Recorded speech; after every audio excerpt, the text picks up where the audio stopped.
Hello అండి. So అందరికి రామనవమి శుభాకాంక్షలు.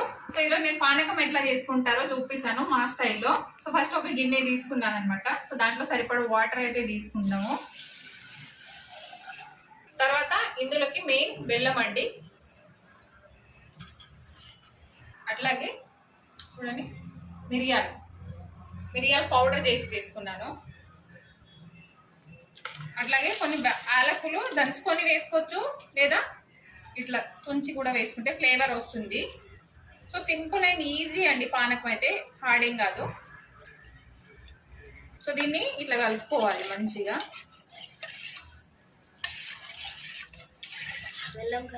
ఈ బెల్లం అంతా కరిగిపోయింది అనుకోండి, చూడండి మన పానకం రెడీ అయిపోయిందంటే.